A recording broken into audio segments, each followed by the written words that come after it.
വിശ്വാസനായകന പൂർത്തി വരുത്തുന്നിൻ യേശുവിങ്കൽ വചനപാത വചനപാത വചനപാത.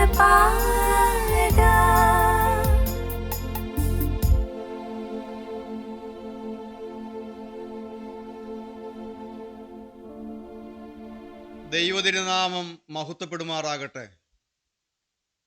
14-ാം സങ്കീർത്തനം 2-ാം വാക്യം നാം ഇങ്ങനെ വായിക്കുന്നു: ദൈവത്തെ അന്വേഷിക്കുന്ന ബുദ്ധിമാനുണ്ടോ എന്ന് കാണുവാൻ യഹോവ സ്വർഗത്തിൽ നിന്ന് മനുഷ്യപുത്രന്മാരെ നോക്കുന്നു. ദൈവത്തെ അന്വേഷിക്കുന്ന മനുഷ്യനുണ്ടോ എന്ന് കാണുവാൻ സ്വർഗത്തിൽ നിന്ന് യഹോവ മനുഷ്യപുത്രന്മാരെ എല്ലാവരെയും നോക്കുന്നു. പ്രശ്ന സങ്കീർണമായ ഈ ലോകത്തിൽ അനേകം പ്രശ്നങ്ങളുടെ നടുവിലാണ് നാം ഇന്ന് ജീവിക്കുന്നത്. ഈ ലോകത്തിന് എന്ത് ഭവിക്കാൻ പോകുന്നു എന്നുള്ളതായ പരിഭ്രമത്തോടുകൂടെ സകല ജാതികളും പരിഭ്രമിച്ചോടുന്ന, സകല ജാതികളിലും ഒരു വലിയ പരിഭ്രമം വന്ന് പിടിച്ചിരിക്കുന്ന ഒരു കാലയളവിലാണ് നാം ഇന്ന് ജീവിച്ചിരിക്കുന്നത്. എല്ലാ രംഗങ്ങളിലും ഭീതിപ്പെടുത്തുന്നവയാണ് നാം നമ്മുടെ കണ്ണിന് മുമ്പിൽ കാണുന്നത്. ലൂക്കോസിന്റെ സുവിശേഷം 21-ാം അധ്യായം 28-ാം വാക്യത്തിൽ നാം കാണുന്നുണ്ട്: സൂര്യനിലും ചന്ദ്രനിലും നക്ഷത്രങ്ങളിലും അടയാളങ്ങൾ ഉണ്ടാകുമെന്ന്. കടലിൻ്റെയും ഓളത്തിൻ്റെയും മുഴക്കം നിമിത്തം ഭൂമിയിലെ ജാതികൾക്ക് നിരാശയോടുകൂടിയ പരിഭ്രമമുണ്ടാകും. വലിയ പരിഭ്രമത്തിൽ ഇന്ന് മനുഷ്യനായിരിക്കുന്ന കാലം. ജാതികൾ തമ്മിൽ തമ്മിൽ തിരിഞ്ഞു നിന്ന് കലഹിക്കുന്ന കാലം. ജാതി ജാതിയോട് എതിർക്കുന്നതായ കാലം. ഇന്ന് ബ്രിട്ടൻ നീറിപ്പുകയുന്ന വാർത്തകൾ നാം കേൾക്കുന്നുണ്ട്. കലാപങ്ങൾ പൊട്ടിപ്പുറപ്പെടുന്നു, കലഹങ്ങൾ പൊട്ടിപ്പുറപ്പെടുന്നു. എങ്ങും അസ്വസ്ഥതകളുടെയും അസമാധാനത്തിൻ്റെയും അന്തരീക്ഷങ്ങൾ. ലോകരാഷ്ട്രങ്ങളിലേക്ക് നോക്കിയാൽ യുദ്ധങ്ങൾക്ക് പുതിയ പുതിയ മുഖങ്ങൾ തുറന്നു വരുന്നു. എന്ത് സംഭവിക്കും? നാളെ ഈ ലോകത്തിന് എന്ത് സംഭവിക്കും? പരിഭ്രമം പിടിച്ചിരിക്കുന്നതായ മനുഷ്യൻ. ലൂക്കോസിന്റെ സുവിശേഷം 21-ാം അധ്യായത്തിൻ്റെ 11 മുതലുള്ളതായ വാക്യങ്ങളിൽ നാം വായിക്കുന്നുണ്ട്: ജാതി ജാതിയോടും രാജ്യം രാജ്യത്തോടും എതിർക്കും. വലിയ ഭൂകമ്പവും ക്ഷാമവും മഹാവ്യാധിയും അവിടെ ഉണ്ടാകും. ഭയങ്കര കാഴ്ചകളുണ്ടാകും. ഭയങ്കര കാഴ്ചകളും ആകാശത്തിൽ മഹാലക്ഷ്യങ്ങളും ഉണ്ടാകും. ഞാൻ പല പ്രാവശ്യം ഈ വാക്യം വായിച്ചിട്ടുണ്ടെങ്കിലും ഞാൻ ഇന്ന് വായിച്ചപ്പോഴാണ് ഈ ഒരു വാക്ക് എൻ്റെ ഉള്ളിൽ ഉടക്കിയത്. ഭയങ്കര കാഴ്ചകളും.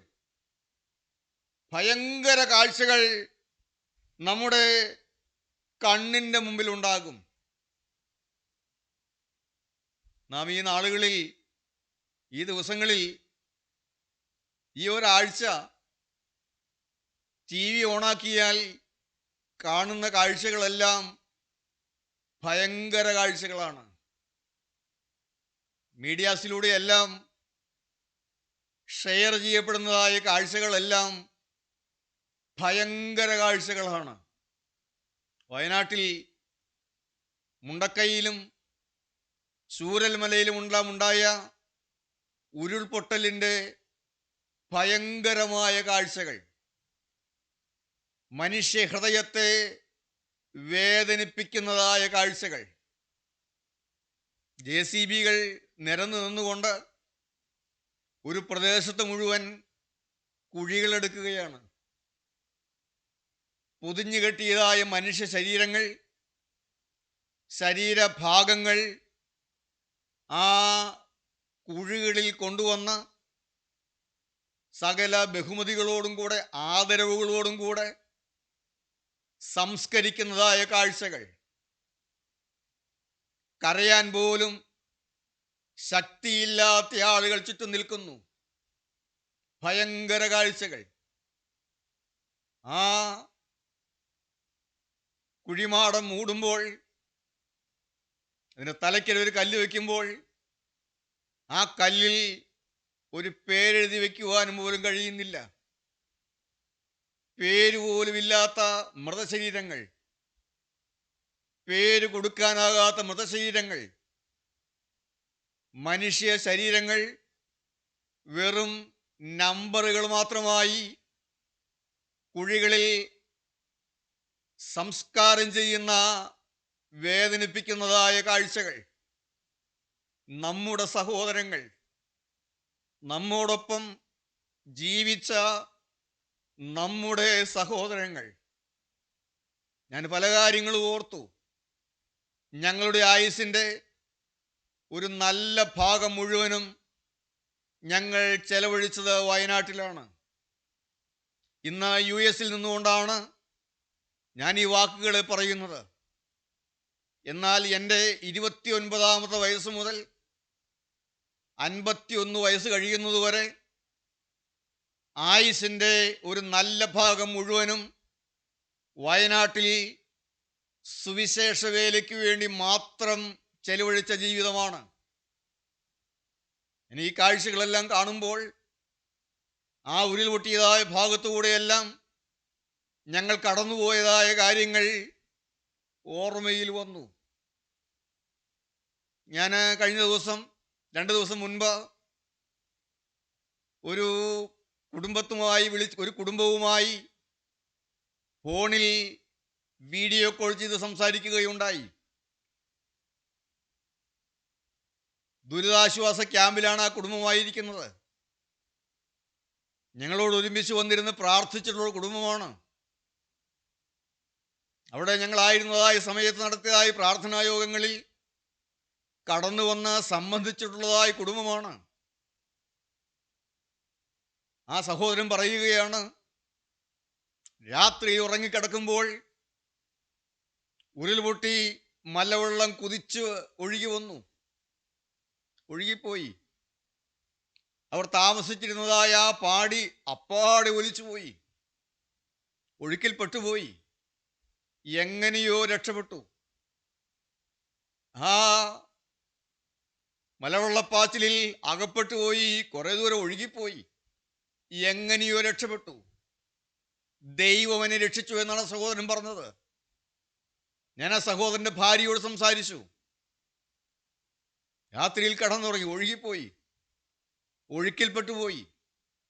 മണ്ണും കല്ലും എല്ലാം കുത്തി ഒഴുകുന്ന ഒഴുക്കിൽപ്പെട്ടുപോയി. മുഴുവൻ കുത്തി ഒഴുകി പോവുകയാണ്. കയ്യിൽ ഒരു മൊബൈൽ ഉണ്ടായിരുന്നു. ആ കൈ ഉയർത്തിപ്പിടിച്ചു. ആ മൊബൈലിൻ്റെ സ്ക്രീനിലെ വെളിച്ചം ഈ ഒഴുക്കിൽപ്പെട്ടു വന്ന വേറൊരാൾ കണ്ടു, വേറൊരു പയ്യൻ കണ്ടു. വന്നു, വലിച്ചു കയറ്റി രക്ഷപ്പെടുത്തി.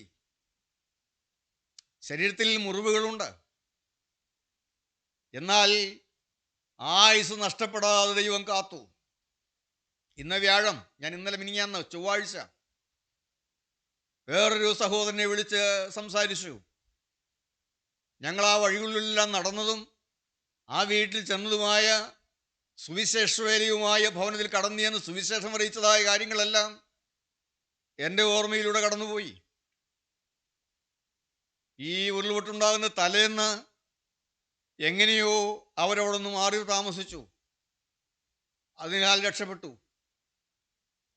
ഞെട്ടിപ്പിക്കുന്ന രംഗങ്ങൾ, ഭയങ്കര കാഴ്ചകൾ, ഭയങ്കര കാഴ്ചകൾ നമ്മുടെ കണ്ണിൻ്റെ മുമ്പിൽ ഓരോ ദിവസവും നാം കണ്ടുകൊണ്ടിരിക്കുന്നു. യെശയ്യാ പ്രവാചകന്റെ പുസ്തകം 17 മുതലുള്ളതായ വാക്യങ്ങൾ അവിടെ നാം വായിക്കുന്നു, പേടിയും കുഴിയും കണിയും നിനക്ക് നേരിട്ടിരിക്കുന്നു. ദൈവത്തിന് വചനം പറയുകയാണ്, ഭൂവാസിയെ, പേടിയും കുഴിയും കണിയും നിനക്ക് നേരിട്ടിരിക്കുന്നു. പേടി കേട്ട് ഓടുന്നവൻ കുഴിയിൽ വീഴും, കുഴിയിൽ വീഴുന്നവൻ കണിയിൽ അകപ്പെടും.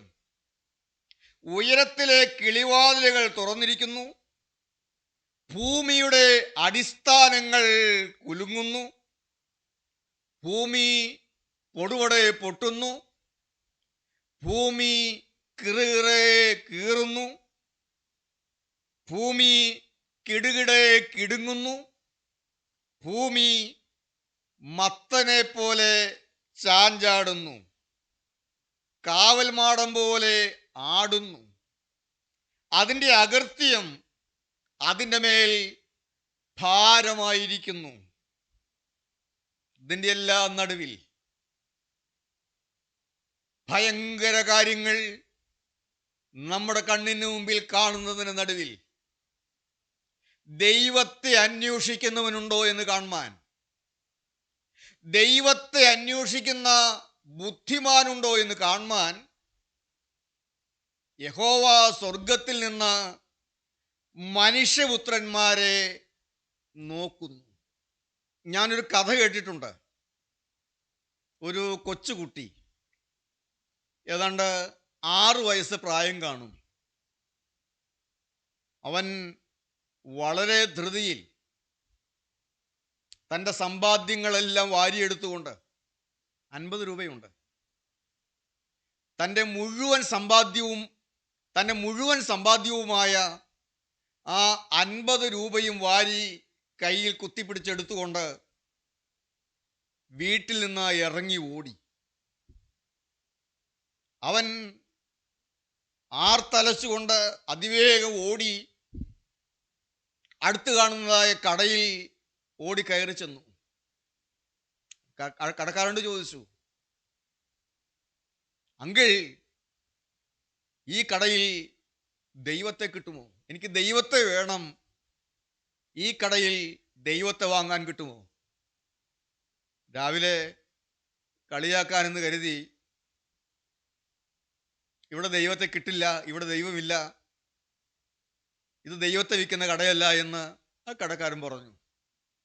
അടുത്ത കടയിലേക്ക് ഓടി. അവിടെ നിന്നും അതേ അനുഭവം തന്നെ. ഓരോ കടകളിലായി ഓടി ഓടി ചെന്ന്, എനിക്ക് ദൈവത്തെ വേണം, ഇവിടെ ദൈവത്തെ വാങ്ങാൻ കിട്ടുമോ? ആരും ഗവനിച്ചില്ല, എല്ലാവരും ആട്ടിവിട്ടു. വൈകുന്നേരമായപ്പോൾ അവിടെ ഒരു കട കാണുന്നുണ്ട്.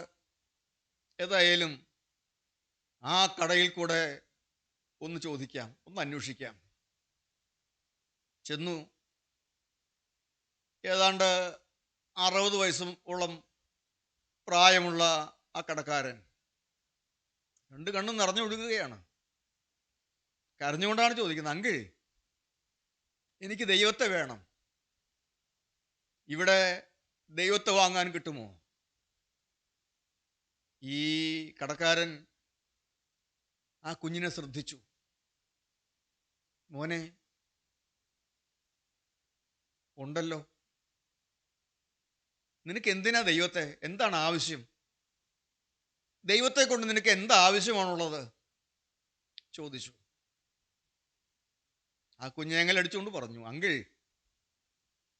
എൻ്റെ പപ്പയും മമ്മിയും 3 വർഷം മുമ്പ് ഒരാക്സിഡൻറ്റിൽ മരിച്ചുപോയി. എൻ്റെ അങ്കിളാണ് എന്നെ വളർത്തുന്നത്. ഇന്നലെ എൻ്റെ അങ്കിളിന് ഒരു ആക്സിഡൻറ്റ് പറ്റി. അത്യാസന്ന നിലയിൽ ആസ്പത്രിയിലാണ്, ബോധം തെളിഞ്ഞിട്ടില്ല. ഇന്നലെ ഡോക്ടർ പറഞ്ഞു, ദൈവം നോക്കിയാൽ മാത്രമേ അങ്കിളിനെ രക്ഷിക്കാൻ കഴിയുകയുള്ളൂ എന്ന്. ദൈവത്തിന് മാത്രമേ അങ്കിളിനെ രക്ഷപ്പെടുത്താൻ കഴിയുകയുള്ളൂ എന്ന്. ഈ കുഞ്ഞ് കരുതിയത് ഏതോ അത്ഭുത സിദ്ധിയുള്ള ഒരു മരുന്നാണ് ദൈവമെന്നാണ്. എങ്ങനെയെങ്കിലും ദൈവത്തെ കൊണ്ടുവന്ന് കൊടുക്കണം, കഴിക്കാൻ കൊടുക്കണം. അതിനുവേണ്ടിയാണ് ഈ കുഞ്ഞ്, ഈ 6 വയസ്സുകാരൻ തൻ്റെ മുഴുവൻ സമ്പാദ്യവും വാരി കുത്തിപ്പിടിച്ചെടുത്തുകൊണ്ട് അന്വേഷിച്ച് നടക്കുന്നത്. ആ കുഞ്ഞിൻ്റെ നിഷ്കളങ്കമായ മനസ്സ്, ശുദ്ധ ഹൃദയം. കടക്കാരന് ആ കുഞ്ഞിനോട് അലിവ് തോന്നി. മോനെ, ഞാൻ തരാം, ഈ കടയിലുണ്ട്. ആട്ടെ, നിന്റെ കയ്യിൽ എന്തുണ്ട്? എത്ര രൂപയുണ്ട് നിന്റെ കയ്യിൽ? വില വേണമല്ലോ. എത്ര രൂപയുണ്ട് നിന്റെ കയ്യിൽ? ആ കുഞ്ഞ് കൈ ഉയർത്തി കാട്ടി. ഇതാ 50 രൂപ. എൻ്റെ കയ്യിൽ 50 രൂപയുണ്ട്. കൊള്ളാം, കൃത്യം വിലയാണ്. 50 രൂപ തന്നെയാണ് വില. ഇതെനിക്ക് തന്നേരെ, ഞാൻ ദൈവത്തെ തരാം. ആ കുഞ്ഞിൻ്റെ കയ്യിൽ നിന്ന് 50 രൂപ വാങ്ങി കടക്കാരനൊരു ചെറിയ കുപ്പിയെടുത്ത് അതിൽ ഒരല്പം തേനൊഴിച്ച് ആ കുഞ്ഞിൻ്റെ കയ്യിൽ കൊടുത്തു വിട്ടു. സന്തോഷമായി. അവൻ ആ കുപ്പിയും കയ്യിൽ പിടിച്ചുകൊണ്ട് ഓടുകയാണ്. ദൈവത്തെ കിട്ടി, ഇനി എൻ്റെ അങ്കിൾ സൗഖ്യമാകും. ഇത് കൊണ്ടുപോയി കൊടുത്താൽ എൻ്റെ അങ്കിളിന് സൗഖ്യം കിട്ടും. അവൻ അതിവേഗം ഓടി. പിറ്റേ ദിവസം ഒരു വലിയ മെഡിക്കൽ സംഘം ആ ഹോസ്പിറ്റലിൽ വന്നു. ആ മനുഷ്യൻ്റെ ചികിത്സാ കാര്യങ്ങൾ മുഴുവൻ ഏറ്റെടുത്തു. ഏറ്റവും വിദഗ്ധമായ ചികിത്സ ലഭിച്ചു. അയാൾ സൗഖ്യം പ്രാപിച്ചു. പൂർണ്ണ സൗഖ്യം പ്രാപിച്ച് ഹോസ്പിറ്റലിൽ നിന്ന് ഡിസ്ചാർജ് ചെയ്ത അന്ന് ബില്ല് കിട്ടി. ഞെട്ടിപ്പോയി. വലിയൊരു തുക, ഭയങ്കരമായൊരു തുക, വലിയൊരു തുക ബില്ല്. നമ്മൾ നിൽക്കുമ്പോൾ ഓഫീസിൽ നിന്ന് ആൾ ഓടി വന്നു. ക്ഷമിക്കണം, നിങ്ങളുടെ ബിൽ ഓൾറെഡി പേ ചെയ്തതാണ്. അമ്പരന്ന് പോയി. അത്ഭുതത്തോടെ ഈ മനുഷ്യൻ ഈ കുട്ടിയുടെ മുഖത്തേക്ക് നോക്കി. മോനെ, എന്നെ പറ്റിയത്, എന്താ സംഭവിച്ചത്? ആ കുട്ടി താൻ കടയിൽ പോയ കാര്യവും ആ കടക്കാരൻ ദൈവത്തെ തന്ന കാര്യവും അതുകൊണ്ടുവന്ന് അങ്കിളിന് നൽകിയ കാര്യവും എല്ലാം പറഞ്ഞു. അവർ വീട്ടിൽ വന്നു. ഈ മനുഷ്യൻ ആ കുട്ടിയെയും കൂട്ടിക്കൊണ്ട് ഈ ആളുടെ കടയിൽ ചെന്നു. ആ ദേശത്തേക്ക് ഏറ്റവും വലിയ മഹാസമ്പന്നനായ ഒരു മനുഷ്യനായിരുന്നു അത്. നിറഞ്ഞ കണ്ണുകളോടെ കൈകൂപ്പിക്കൊണ്ട് പറഞ്ഞു, നന്ദി, വളരെ നന്ദിയുണ്ട്. അങ്ങ് എൻ്റെ ജീവൻ രക്ഷിച്ചതിന് വളരെ നന്ദിയുണ്ട്. ആ മനുഷ്യൻ പറഞ്ഞു, നിങ്ങൾ നന്ദി പറയേണ്ടത് എന്നോടല്ല, കയ്യിലുള്ള ആ 50 രൂപ നോട്ടുമായി മുഴുവൻ സമ്പാദ്യവുമായി ദൈവത്തെ അന്വേഷിച്ച് മടികൂടാതെ മടുപ്പ് കൂടാതെ ഓരോ കടകളിൽ ചെന്ന് അന്വേഷിച്ച് നടന്ന ഈ കുട്ടിയോടാണ് നന്ദി പറയേണ്ടത്. ഈ കുഞ്ഞിൻ്റെ നിഷ്കളങ്കമായ മനസ്സ് കണ്ട് പ്രവർത്തിച്ച ദൈവത്തോടാണ് നന്ദി പറയേണ്ടത്. ദൈവത്തെ അന്വേഷിക്കുന്ന ബുദ്ധിമാനുണ്ടോ എന്ന് കാണുവാൻ യഹോവയായ ദൈവം സ്വർഗത്തിൽ നിന്ന് മനുഷ്യപുത്രന്മാരെ നോക്കുന്നു. ഇത് വെറും ഒരു കഥയാണ്, വെറും ഒരു കഥ. എന്നാൽ തനിക്കുള്ളതെല്ലാം ദൈവത്തെ വാങ്ങാൻ വേണ്ടി നൽകിയ ഈ കുട്ടി